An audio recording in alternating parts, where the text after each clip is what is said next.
Creo que a todo el mundo le ha pasado. Esa sensación de ser tu propio peor enemigo. Totalmente. De que por más que intentes algo, parece que hay una fuerza invisible que te frena, ¿no? Que sabotea las cosas justo cuando parece que van a salir bien.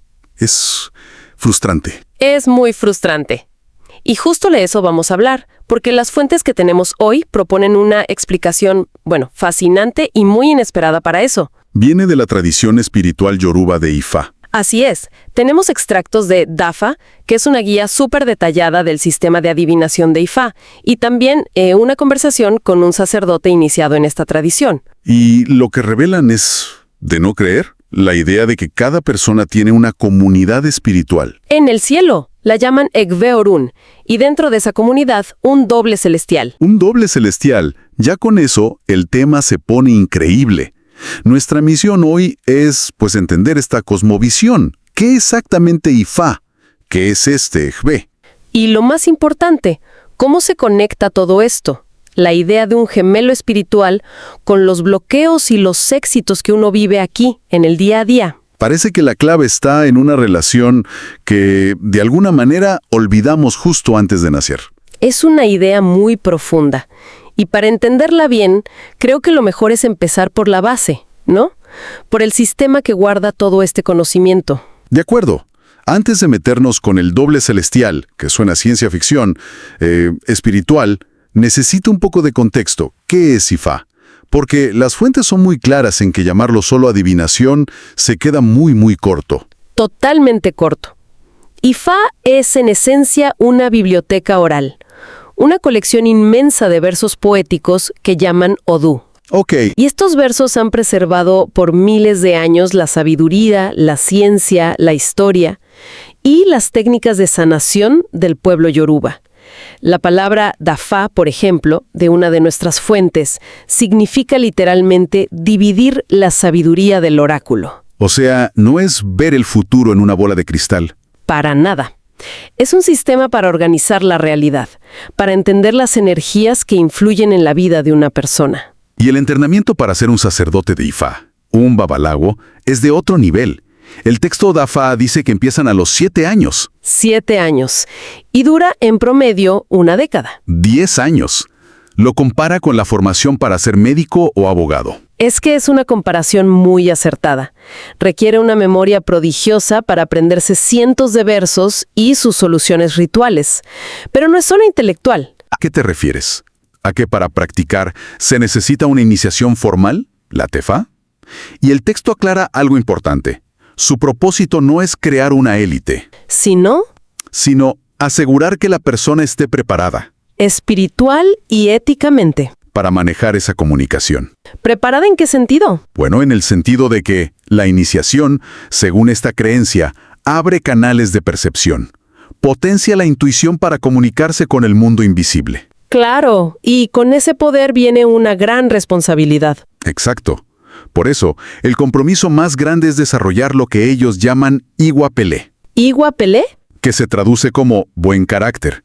Sin integridad, sin ética, todo ese conocimiento se puede usar mal. El sistema exige que el practicante sea un pilar en su comunidad. Entendido. No es un truco de magia, es una disciplina de vida. Y es dentro de esta disciplina tan seria que aparece el concepto que más me intriga. El Egbe. Las fuentes dicen que existen 2 planos. Exacto. Por un lado está el Egbe Aye. Es nuestra comunidad aquí, en la Tierra. Eso es fácil de entender. La familia, los amigos... La gente con la que compartimos cosas, nuestra comunidad. Nuestro sistema de apoyo físico. Y luego está el otro, el Egbe Orun. Nuestra comunidad en el cielo. Y aquí es donde la cosa se pone, más abstracta. Aquí entramos en el corazón de la cosmología yoruba. Según el sacerdote de la fuente, su visión del mundo parte de que el creador, Olodumare, hizo todo en pares. ¿Pares? ¿Cómo? El sol y la luna, el día y la noche, lo masculino y lo femenino. Es un universo de dualidad, de equilibrio. Ok. Y esa dualidad también se aplica a los seres humanos. Espera, ¿me estás diciendo que según esto, todos tenemos un doble? ¿Un gemelo que no conocemos? Un gemelo o doble espiritual, lo llaman Enikeji. Enikeji. La historia que cuentan las fuentes es fascinante. Se cree que justo antes de nacer, nuestra alma, que llaman Ori, está en el cielo. Ajá. Y ahí, como en una consulta espiritual, recibe una adivinación que le revela el destino que eligió para su vida en la tierra. Y para ayudarle a cumplirlo, su comunidad celestial, el Egbe Orun, le da un compañero, un doble idéntico. ¿Dos versiones de la misma persona? ¿Y qué pasa entonces? ¿No pueden venir las dos? Ahí está el giro. Solo una puede encarnar, bajar a la tierra. La tradición cuenta que hay una especie de juego espiritual entre los dos dobles. ¿Un juego? Sí, y el que gana es el que acompaña al alma en su viaje terrenal. El otro, el que pierde, se queda en el cielo. ¡Wow! Eso es toda una historia de origen. Pero entonces, ¿qué implicaciones tiene eso para la persona que está aquí, viviendo? ¿Importa que haya otra versión de uno mismo en otro plano? Importa, y muchísimo. Este es el punto clave de toda esta visión del mundo. Ese gemelo que se quedó atrás no desaparece. Sigue. Existiendo. Sigue teniendo una vida, emociones, experiencias en el plano espiritual. Y aquí viene lo impactante. Si ese gemelo celestial tiene problemas, si está sufriendo allá, Esos problemas se pueden manifestar en nuestra vida aquí como un efecto espejo. un efecto espejo, como si sus problemas se filtraran a nuestra realidad. Exactamente. De repente, una persona se encuentra con bloqueos, tristezas que no entiende, rachas de mala suerte que no tienen una causa lógica. Y podría ser un reflejo del sufrimiento de su contraparte espiritual. Según esta creencia, sí. Podría ser un reflejo directo. Pero la fuente del sacerdote va un paso más allá. Dice que no es solo un reflejo pasivo. Dice que este gemelo y toda la comunidad celestial pueden molestarse activamente con nosotros. Correcto. Y este es un concepto paradójico, pero fundamental. Se cree que nuestra familia celestial nos da bendiciones, talentos, oportunidades, lo que ellos llaman iré. La buena fortuna. Esa misma. Pero lo hacen esperando algo a cambio. Que mantengamos el vínculo, que los recordemos, que honremos las promesas que nuestra alma hizo antes de nacer. Un momento. O sea que si nos olvidamos de ellos, se enojan y nos castigan. No es tanto un castigo. Es más un llamado de atención, pero muy drástico. Si nos olvidamos de ellos, si los descuidamos, se sienten abandonados, traicionados. Y su reacción es... Empezar a retirar esas bendiciones y a crear obstáculos. Pueden causar problemas en el trabajo, en la salud, conflictos. ¿Y para qué? ¿Cuál es el objetivo? Y aquí viene lo más conflictivo. Su objetivo es que regresemos al cielo. ¿Quieren que fracasemos? Que nuestra vida aquí termine para que volvamos con ellos. Eso es bastante intenso. Es como un drama familiar a nivel cósmico, donde una parte de tu familia te sabotea por amor, porque te extraña. Es una manera perfecta de describirlo. No es por maldad. No, es por un sentimiento profundo de abandono. Su lógica es, si la vida en la Tierra se vuelve muy difícil, recordará su verdadero hogar y querrá volver. Por eso crean los obstáculos, para recordarnos esa conexión olvidada. Esto me lleva a pensar en el sistema de adivinación del que hablábamos. Si tienes un problema tan etéreo como un gemelo espiritual enojado, ¿cómo lo diagnosticas? No es algo que salga en un análisis de sangre. Ahí es donde el sistema de Ifá, el descrito en Dafa, se vuelve crucial. Está diseñado para ser esa herramienta de diagnóstico espiritual. Ok. La consulta revela si el camino de una persona está abierto, si fluye o si está obstruido. Usan dos términos clave, ire e ibi. Ire e ibi. ¿Qué significan exactamente? Ire es buena fortuna. Es cuando las cosas se mueven hacia una resolución positiva. Cuando la vida fluye. Esa alineación. Y ibi es lo contrario. Exacto. Ibi es resistencia, bloqueo, negatividad. Cuando aparece Ibi en una consulta, el trabajo del sacerdote es como el de un detective. Tiene que encontrar la fuente de esa resistencia. Y las fuentes dicen que el IBI puede venir de varios lugares, ¿no? No es una sola cosa. Correcto, no hay una única causa. El texto describe varias fuentes posibles. Puede venir de la propia conciencia de la persona, lo que llaman IBI-ORI. Lo describen como una forma de autoembrujo. Autoembrujo. Eso me suena mucho a lo que la psicología moderna llamaría el crítico interno o las creencias limitantes. Es una conexión perfecta. Ese diálogo interno negativo que nos sabotea. Somos la fuente de nuestro propio bloqueo. A veces sí. Otra fuente puede ser Ibi Egun, que se relaciona con patrones ancestrales.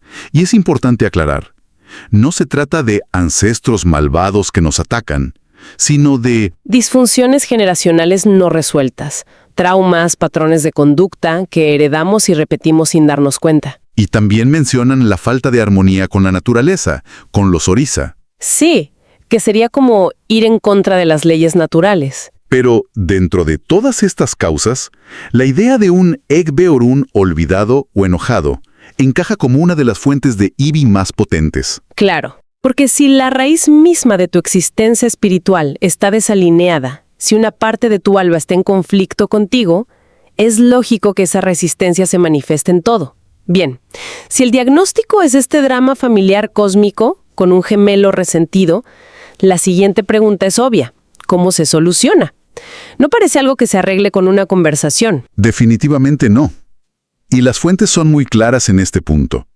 La única manera de restablecer la conexión es a través de dos prácticas fundamentales: la iniciación en Egbe y las ofrendas consistentes, los Evo. Hablemos primero de la iniciación. ¿Por qué es tan necesaria? El sacerdote en la fuente usa una analogía muy buena.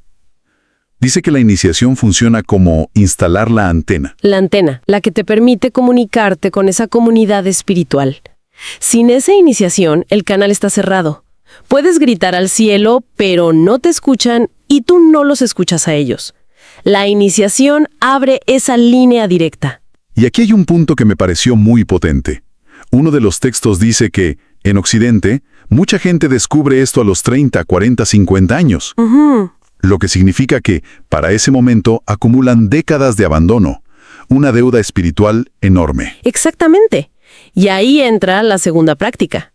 Las ofrendas, los evos, es un proceso continuo para apaciguar a esa familia olvidada, para pagar esas deudas espirituales y realinear la relación.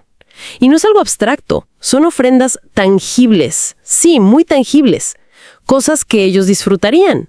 Frutas, miel, dulces, licores. Entiendo. Y estás alimentando a tu contraparte allá. Es como compartir la cena con alguien que está en otra dimensión. Me gusta esa imagen. No es un sacrificio, es un acto de compartir. Ese es el objetivo final. Que el Egbe Aye, el yo terrenal, y el Egbe Orun, el yo celestial, dejen de estar en conflicto y trabajen en armonía. Que se pongan de acuerdo. Cuando esa alineación se logra, cuando ambos yo se apoyan, las bendiciones, el ire, empiezan a fluir de una manera que antes parecía imposible. Los bloqueos se disuelven. Esto me recuerda a una regla fundamental que leí en Dafa y que me parece que resume toda la filosofía del sistema. ¿Cuál? Toda adivinación debe terminar en ire. Es un punto crucial y revela el propósito de todo. No es un sistema fatalista que te dice, tienes mala suerte y ya está. Al contrario. Está completamente orientado a la sanación. Si la adivinación identifica un Ibi, un bloqueo, el siguiente paso obligatorio es encontrar el camino para transformarlo en ire, en buena fortuna. La adivinación es el diagnóstico. Y el Evo y la realineación con el Egbe y otras fuerzas son el tratamiento.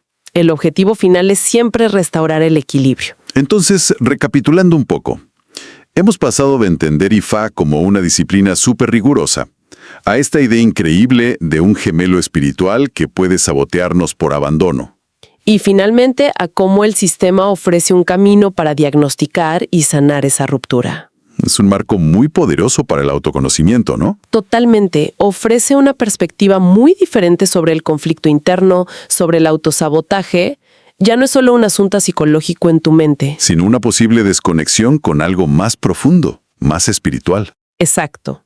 Y la solución no es solo pensar positivo, sino tomar acciones concretas para honrar todas las partes de nuestro ser, las visibles y las invisibles. Y esa idea del Iwa Pelé, del buen carácter, vuelve a ser clave. No se trata solo de hacer rituales, sino de vivir de una manera coherente, que honre el destino que nuestra propia alma eligió. Es una responsabilidad integral. La alineación externa, con el Egbe Orun, Solo funciona si hay una alineación interna con nuestros propios valores y propósito. Y esto nos deja con una última idea para reflexionar. Una pregunta que se queda flotando después de todo esto. Las fuentes describen a Ori, nuestra alma, no solo como nuestro espíritu, sino como el guardián de nuestro destino personal. Un destino que nosotros mismos elegimos antes de nacer. Si aceptamos eso por un momento, la premisa de que tenemos una contraparte espiritual y un destino elegido, La pregunta que surge es, ¿qué podríamos estar descuidando en nuestras propias vidas? ¿Qué familia espiritual, qué promesas olvidadas o qué partes de nuestro propio ser podrían estar llamando nuestra atención? quizás no para bloquearnos por maldad, Sino para guiarnos de vuelta a ese camino que originalmente elegimos para nosotros mismos.